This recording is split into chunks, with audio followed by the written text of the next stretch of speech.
నమస్తే నేను మీ Gopi welcome back to our channel ఈరోజు మనతో వచ్చేసరికి సీనియర్ జర్నలిస్ట్ జగదేవ్ గారు మన ముందున్నారు సార్ నమస్తే సార్ నమస్తే సార్ కేసీఆర్ గారు అయితే బస్సు యాత్ర అయితే చేపట్టారు ఆ మిరియాలు కూడా వెళ్ళే దారిలో వాళ్ళ క్యాన్వాకి అయితే భారీగా యాక్సిడెంట్ అయిందని విన్నాము ఏంటి సార్ అసలు యాక్సిడెంట్ ఏంది ఎప్పుడు జరిగింది ఏమైనా ప్రాణాలు కోల్పోయారు ఎవరైనా కొద్దిసేపు క్రిందట జరిగిన న్యూస్ అది అంటే ఒకసారి మాజీ ముఖ్యమంత్రి అనేసరికి ఒక అలర్ట్ అవుతాం కదా దట్టు టైం బాగాలేదు ఇట్లాంటి వార్తలు వినిపిస్తున్న నేపథ్యంలో ఇలా జరిగిందని ఒక ఆతృత ఉంటుంది లక్కీగా ఎవరికేం జరగలేదు కాన్వాయ్లో ఏంటంటే అన్నీ కూడా ఒకే నిర్దిష్ట వేగంలో వెళ్తూ ఉండాలి ఒకటి కొంచెం వేగం కొంచెం తక్కువ వేగం అయినా కూడా ముందు వెనకది ఇంచుమించు ఒక 5-6 వెహికల్స్ అని ఉంటాయి కదా కాన్వాయ్ అంటే ఆయన ప్రయాణించేవి కాకుండా వెనక ఒక అంబులెన్స్ లేదంటే వాళ్ళకి పర్సనల్ టీము లేదంటే భద్రతా బలగాలు ఆ తర్వాత కొంతమంది నాయకులు ప్రముఖ నాయకులు ఆయన సెక్రటరీ ఉండి వాళ్ళు ప్రయాణించేది ఇట్లా ఉంటాయి కాబట్టి దగ్గర ఒక 8-10 వాహనాలు ఉంటాయి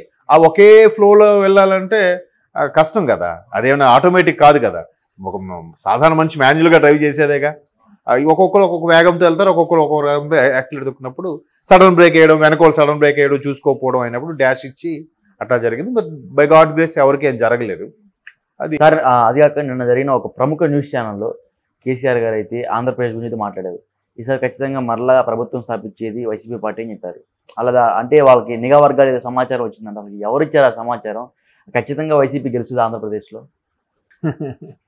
అది నేను చూడలేదు ఆయన అంటే సుమారు 4 గంటల సేపు ఛానల్కి ఇంటర్వ్యూ 3:30 గంటల సేపు జరిగింది అదే 3:30-4 గంటల సేపు లేదు 7 నుంచి 11 ఆల్మోస్ట్ ఆల్ అంటే మధ్యలో యాడ్స్ తీసిస్తే 3.5 hours ఉండొచ్చేమో ఒక 4 hours నిడివి అయితే అది మీరన్న స్టేట్మెంట్ అక్కడ వైసీపీ గెలుస్తుందని చెప్పే ప్రయత్నం చేశారన్న చెప్పారు అదే చెప్పారు కదా అంటే జ్యోతిష్యం చెప్పారు కాబట్టి ఆయనకే తెలియాలి మరి ఎట్లా అంటే అన్ని నేషనల్ సర్వేలతో సహా ప్రతి 10లో 7-8 కూటమికే చెప్తున్నాయి 2 వైసీపీకి చెప్తున్నాయి సో మరి ఈయనకి ఎట్లాంటి సర్వే ఉందో ఈయన ఏమి ఇంటెలిజెన్స్తో చేయించారనో మనకు తెలియదు లేదా 2 ఒకటే అని రేవంత్ రెడ్డి గారు కూడా అంటున్నారు కదా బీఆర్ఎస్ను వైసీపీ ఇద్దరు మిత్రులే ఒకరికొకరు సహాయ సహకారాలు అందించుకుంటున్నారు ఆ వాటర్ విషయంలో కూడా ఆంధ్ర వాళ్ళు తన్నుకెళ్ళిపోయినా కూడా ఇక్కడ ఏం కేసీఆర్ మాట్లాడలేదు అన్నట్టు కూడా రేవంత్ రెడ్డి గారు మాట్లాడారు కదా మేబీ అంటే ఆ కేటీఆర్ అయితే మరి ఎవరికి సపోర్ట్ ఇవ్వను నాకు ముగ్గురు కావాల్సిన వాళ్ళే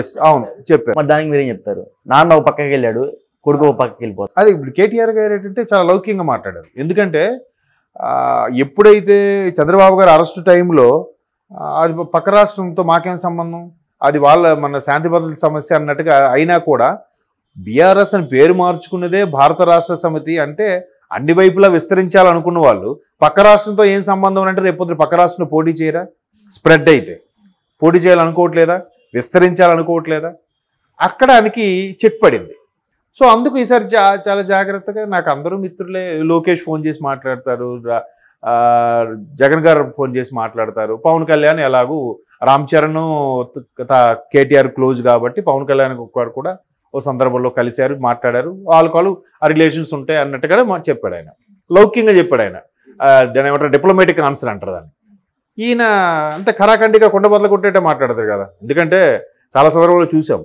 ఇప్పుడు సార్ మీరు ఇచ్చే ఉపాధి ఏదైతే ఉందో అది సరిపోద్దా అంటే ఏమయ్యా రాహుల్ ఆస్తులు అమ్మిమ్మంటావా అది ఎంత ట్రోల్ అయిందో మనం చూసాం అంటే ఆయన నిక్కచ్చిగా మాట్లాడతారు ఆయనకుండే దాన్ని ఏమంటారు చరిష్మా ఆ తేజస్సే అది ఆయన ఎంతసేపు మాట్లాడిన అలా చూస్తారు జనాలు ఆ వాక్చాతుర్యం కూడా అలాగే ఉంటుంది కేసీఆర్ గారు కాకపోతే 10 ఏళ్ళ తర్వాత పర్టికులర్గా ఒక ఛానల్ స్టూడియోకి వచ్చి ఇంటర్వ్యూ ఇవ్వడం అనేది మొదటిసారి అనుకుంటా బట్ అంతమంది మీడియా సమక్షంలో చాలా సందర్భాలు మాట్లాడిన దాఖలాలు ఉన్నాయి అయితే ఈ జ్యోతిష్యం విషయం ఇవన్నీ పక్కన పెడితే అసలు ముందు ఆయన మనుగడలో ఉన్నాను అని చెప్పడానికే మీడియా ముందుకు వచ్చారా అనేది ప్రతిపక్షాల విమర్శ అంటే ఆ కవిత గురించి కూడా నేనైతే మాట్లాడడం జరిగింది నా కూతురు కడిగిన ముక్తి లాగానే బయటకు వస్తుందని చెప్పారు దానికి మీరేమంటారు అది ఆయన ఇప్పుడు కాకి పిల్ల కాకి ముద్దు అన్నట్టుగా ఎవరు ఎన్ని చెప్పినా ఎన్ని చేసినా ఫస్ట్ ఆమెమి తప్పు చేయలేదే తండ్రిగా ఆయన ముందు నమ్మాలి కదా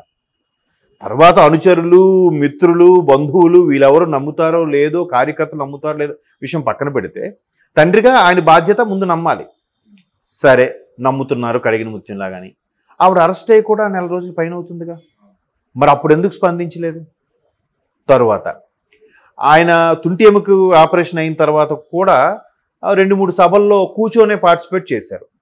అలా పార్టిసిపేట్ చేసినప్పుడైనా ఎక్కడైనా మాట్లాడారా? మాట్లాడలేదు. తర్వాత ప్రమాణ స్వీకారంకి రాలేని పరిస్థితులు ఉన్నప్పుడు ఏదైతే ఇట్లా మనది 39 సీట్లు వచ్చి ప్రభుత్వం ఫామ్ చేయలేమన్నప్పుడు కూడా అక్కడికి 2 రోజుల తర్వాత 3 రోజుల తర్వాత అది జరిగింది. మళ్ళీ తేరుకున్నాక ఇంట్లో కూర్చుని ఇంట్లోనే సీనియర్ నాయకులతో సమావేశం మాట్లాడారు. అప్పుడు కూడా ఎక్కడ స్పందించలేదా? అంటే చెప్తున్నాను, అప్పటికే ఈవిడి మీద ఈడీ ఇవ్వడము, ఒకసారి ఎంక్వైరీకి వెళ్ళడము, అక్కడ ఫోన్లు తీసుకెళ్ళడం ఇవన్నీ జరిగాయి. అరెస్ట్ అయితే జరగలేదు కానీ. సో అరెస్ట్ అయ్యి కూడా 4 రోజులు అయిన తర్వాత కూడా కేటీఆర్ గారు, హరీష్ రావు గారు తాపత్రయపడి మీడియా ముందుకు వచ్చి ప్రతిపక్షాలు వేసే బాణాలు విసురుతున్నా కూడా వీళ్ళే పాపం డిఫెన్స్ ఆడుతూ మాట్లాడుతూ వస్తున్నారు తప్ప కేసీఆర్ గారు ఎక్కడ నోరిప్పలేదు. అంటే కేసీఆర్ గారి ధైర్యం ఏంటంటే ఈసారి ఎన్ని ఎంపీ సీట్లు గెలిచిన సరే బీజేపీకి మద్దతు పలిగితే మా కూతురు మళ్ళీ ఎటువంటి ఆరోపణలు ఇప్పుడు ఎదుర్కొన్నాం కదా, అది ఇంకా ఆరోపణలు కూడా ఏముండవు, కడిగిన మృత్యులాగా బయటకు వస్తుందని ఆ ఉద్దేశంలో చెప్పారని బయట ప్రజలు అంటున్నారు. మేబీ ఇప్పుడు అయితే అయ్యుండొచ్చు. కాకపోతే చాలామంది అభిప్రాయం ఏంటంటే ఇప్పుడు కేజ్రీవాల్ గారిని కూడా అరెస్ట్ చేశారు ముఖ్యమంత్రి హోదాలో ఉండి. వీళ్ళేమంటున్నారు, తప్పు చేయలేదని అనట్లేదు ఎవరు కూడా. ఇప్పుడు కేజ్రీవాల్ గారిని సపోర్ట్ చేసేవాళ్ళు కానీ, కవిత గారిని సపోర్ట్ చేసేవాళ్ళు కానీ తప్పు చేయలేదు అనట్లేదు. కడిగిన ముత్యంలా బయటకు వస్తారు, న్యాయమే గెలుస్తుందని పిడికిలు బిగించి చూపిస్తున్నారు కానీ నేనేం చేయలేదు, నాకు దీనికి సంబంధం లేదని ఏం చెప్పట్లే ఎక్కడ కూడా. ఎందుకు చెప్పట్లేదు? బలమైన సాక్ష్యాధారాలు ఉన్నాయి కాబట్టి సుప్రీంకోర్టులో కవిత గారు పిటిషన్ వేసినప్పటికి కూడా అక్కడ ఇంక 2 రోజుల్లో హీరింగ్ వస్తుందనగా ముందు ఆ 2 రోజుల ముందు ఇక్కడ అరెస్ట్ చేసి తీసుకెళ్ళిపోయారు. 24 గంటల్లో ప్రొడ్యూస్ చేయాలంటే కోర్టులో ప్రొడ్యూస్ చేశారు. బలమైన సాక్ష్యాలు ఉండే. మరోవైపు ఆయన సుఖేష్ చంద్ర అనేవాడు లేఖల మీద లేఖలు రాస్తూనే ఉన్నాడు బహిరంగంగా. వెల్కమ్ టు తిహార్ క్లబ్ అని కవిత గారికి రాశాడు, తర్వాత కేజ్రీవాల్ గారు కూడా రాశారు.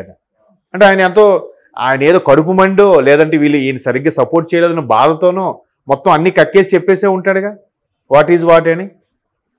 మరి అయిపోయింది. మరోవైపు శరత్ చంద్రారెడ్డి, బుచ్చిబాబు, మాగుంట, ఆ తర్వాత ఆవిడ బినామీ కవిత గారి బినామీ పిల్లై, వీళ్ళందరూ బలమైన వాంగ్మూలం ఇవ్వకుండా ఆవిడని అరెస్ట్ చేయరు కదా. ఇంటికి వచ్చి మరి అరెస్ట్ చేసి కుటుంబ సభ్యులకి ఇన్ఫార్మ్ చేసి మరి అరెస్ట్ చేశారా? స్పెషల్ ఫ్లైట్లో తీసుకెళ్ళిపోయారుగా. కాకపోతే ఈయన కొద్ది రోజులుగా మీడియా ముందు కనబడట్లేదు కాబట్టి మరోవైపు శ్రేణులు ఒక్కొక్కరుగా కాంగ్రెస్ వైపు జంప్ అవుతున్నారు, కొంతమంది బీజేపీ వైపు జంప్ అవుతున్నారు. ముందుకు ఉండేది లోక్సభ ఎన్నికలు. ఈసారి మనం కొద్దిగా కనీసం 10 స్థానాలను కేటీఆర్ గారు అంటున్నారు, కనీసం 2-3 స్థానాలను గెలుచుకోకపోతే మనుగడలో ఉన్నట్టా లేనట్టా? నెక్స్ట్ పరిస్థితి. నిన్న కూడా మొన్న సీఎం రమేష్ గారు ఒక స్టేట్మెంట్ ఇచ్చారు ఒక ఛానల్కి ఇచ్చిన ఇంటర్వ్యూలో కూడా. ఆయన ఏమంటున్నాడు, తెలంగాణలో బీఆర్ఎస్ చాప చుట్టేయడానికి 100 రోజులు పట్టిందేమో, అంటే పూర్తిగా ఒక్కొక్కరుగా వెళ్ళిపోయి కొంచెం దాని ఇమేజ్ తగ్గడానికి. అదే ఆంధ్రాలో అయితే 100 గంటలు చాలు అన్నట్టుగా మాట్లాడారు. ఆ సందర్భంలో అంటే బీఆర్ఎస్ కొద్దిగా దాని ప్రభావం తగ్గిందని చెప్పారు కదా ఆయన. అవును, అలా ఆ ఫీలింగ్ చాలా మందికి ఉంది కదా. ఇక్కడ బీఆర్ఎస్ అంత ప్రభావం లేదు. రేపు పార్లమెంట్ ఎన్నికలు కూడా కాంగ్రెస్ ఎక్కువ గెలుచుకుంటుందని కూడా సర్వేలు చెప్తున్నాయి కదా. ఇంతకీ ఇక్కడేం గెలుచుకుంటారని చెప్పారు ఆయన లోక్సభ స్థానాల్లో? అది చెప్పలేదా? పక్క రాష్ట్రంలో ఏ పార్టీ ఏది గెలుచుకుంటుందో చెప్పిన వ్యక్తి ఇక్కడ లోక్సభ ఎన్ని స్థానాలు తెచ్చుకుంటుంది బీఆర్ఎస్ అని చెప్పలేదా? సికింద్రాబాదే బలగుద్దినట్టు చెప్తున్నాడు, మిగతావి బలగుద్దినట్టు చెప్పలేకపోతున్నారు. అంటే మిగతా 16 స్థానాలు కూడా డౌట్ఫుల్. మరి వాళ్ళు ముందు చెప్పాలి కానీ పక్క రాష్ట్రం గురించి ఎందుకు చెప్తున్నారు? ఇదొక రాజకీయ వ్యూహం. సో అంటే జగన్ గారికి కేసీఆర్ గారికి ఏవో ఉన్నాయి అన్నట్టు కూడా చాలామంది చెప్తారు, వీళ్ళ ఇంప్రెషన్. అందుకే మేబీ మరి కేసీఆర్ గారు ఎన్ని విసిరారు కేసీఆర్ గారు అండ్ టీము ఎలక్షన్స్ ముందు. ఆంధ్ర అంటే చెమ్మచీకట్లు, తెలంగాణ అంటే వెలుగులు, ఆంధ్ర అంటే సింగిల్ రోడ్డు, తెలంగాణ అంటే డబుల్ రోడ్డు, ఆంధ్ర అంటే అక్కడ ప్రజలు విసిగిపోయారు, అభివృద్ధి లేదని అందరూ హైదరాబాద్కు వస్తున్నారు, ప్రాజెక్టులన్నీ ఇక్కడికే వస్తున్నాయని హరీష్ రావు గారు ఒక పక్క, కేటీఆర్ గారు ఒక పక్క, కేసీఆర్ గారు ఎంత మాట్లాడినా కూడా వైసీపీ మంత్రులు కానీ ముఖ్యమంత్రి కానీ ఒక మాటని అన్నారా? ఎందుకు అనలేదు? వాళ్ళకి సయోధ్య ఉందన్నాడు క్లియర్. ఓకే. కాబట్టి ఆయన ఆ ఫేవరిజంతో చెప్పుంటారు అక్కడ ప్రభుత్వం అది వస్తుందని. పైగా నేను ఉన్నాను సుబ్బ, నేను మళ్ళీ నా సత్తా ఏంటో చూపిస్తాను అన్నట్టుగా మీడియా ముందుకు వచ్చారని నా అభిప్రాయం. Okay sir, thank you sir.